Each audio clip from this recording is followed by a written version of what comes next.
Hey guys, it's Nick with ProgramPractical.com. Coming today just to talk about my coding journey, what I've gone through, resources I found good, and some pitfalls that I hope to help other people learning to code kind of avoid the snare that I got trapped into in high school. We had a class which was weirdly named. Lo and behold, it's actually a programming class, which I was still like, great. It'll be a good chance to see what's going on. A good note at this point is in my history around this time, I was pretty sure I either wanted to go to school for jewelry making or marine biology. At our high school is very weird, and we actually have a jewelry class where you make fine jewelry, rings, pendants, necklaces. And I had been taking that for 3 years. So I start with this programming class, and the first thing you learn is HTML, CSS, how to make a web page, which was really fun. And then the next year from there, we moved into C# and Java. It was really enjoyable and really kind of cemented the idea that, I want to be a programmer. From there, I applied to school, and I actually got into a school in Chicago. It was terrible. It was a complete waste of time and money. I have friends who finished their game degree there and they're still not working in game companies because they don't prepare you properly. So when that all failed and it was a complete mess, I actually moved down to South Carolina, bought a Mac, got a book I actually still have on the shelf called Learn Objective-C on the Mac, Apress. So I started diving into Objective-C, iOS programming. Absolutely no idea what I was doing. I didn't know the difference between an SDK and a language, and of course, things that run on a simulator must run the same on a device. Memory allocation. What is that?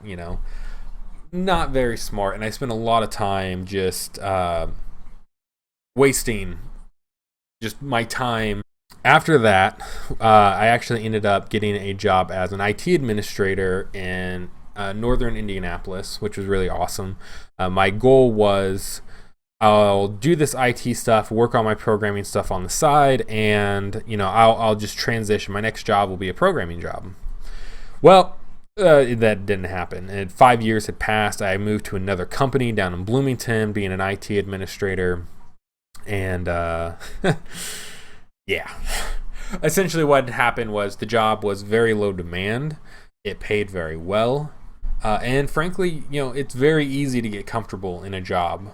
Some stuff happened at work and made me realize that I'm not comfortable where I am. I don't want to be doing this. And I've wasted 5 years, and I will gladly say that I was, quote, trying to learn, but I wasn't really. So if you look at my programming shelf, I have things ranging from C, C++, Java, Python, PHP, now Ruby. And I got 4 books on Android programming, 5 books on iOS programming. And of course, in each one I'd make some little product, but I wouldn't stay in it. I wouldn't get disciplined in it, and I wouldn't get to the point where I needed to be to actually land a job in something. If I applied, they'd be like, all right, so this looks pretty cool. C++, all these languages. What can you do? Well, I know how to do basic stuff in all of these languages, but I can't do anything really advanced. At one point, I learned Ruby, but I never learned Rails. In the winter, I was actually working on, I was like, well, I might give game programming a try, maybe do my own independent thing. I had launched an app on Android.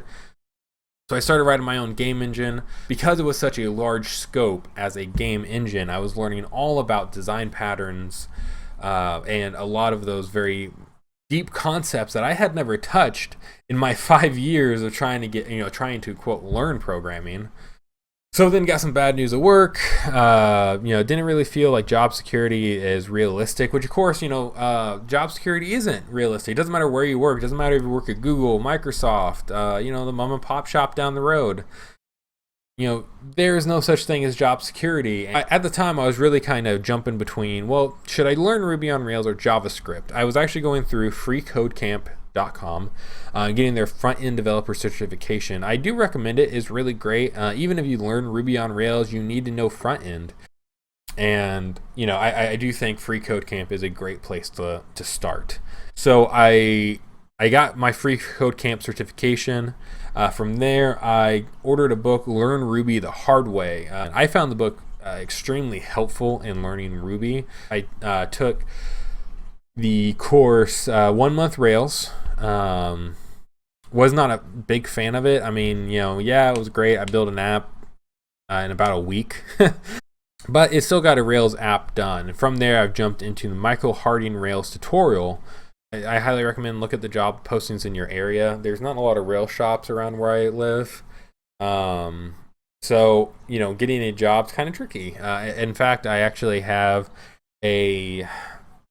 I guess you would call it a technical interview. They're going to give me some stuff to work on, like a take-home project, and essentially ask me to fix a bug in their current software as part of the hiring process, which is cool because they'll at least pay me for it. And that is actually for a remote position for a company in California. So as much as I would enjoy to stay local or work with a company in Indiana, unfortunately there's not a lot of them. I've been interviewing around, applying places, mostly jumping around with front-end web development. We'll see how a couple of them turn out. I got a couple of them coming up, like I mentioned the California one, and there's a company up in Indy that does actually PHP programming, but I do have background in that, luckily. What I'm currently working on as well, and will probably be my next video, will be part of HackRank.com's Learn to Code or 30 Days of Code. 30 Days of Code. I'm currently on day 14. It's been interesting. The only issue I have is not all problems can be solved in Ruby, and that's because they're introducing some programming concepts that don't exist in Ruby.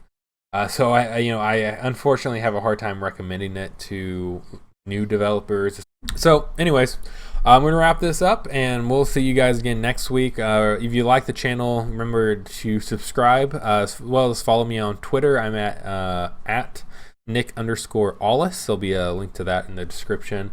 And of course, there's the blog at programpractical.com. If you have any questions, comments, anything you'd like to see, make sure to leave them below.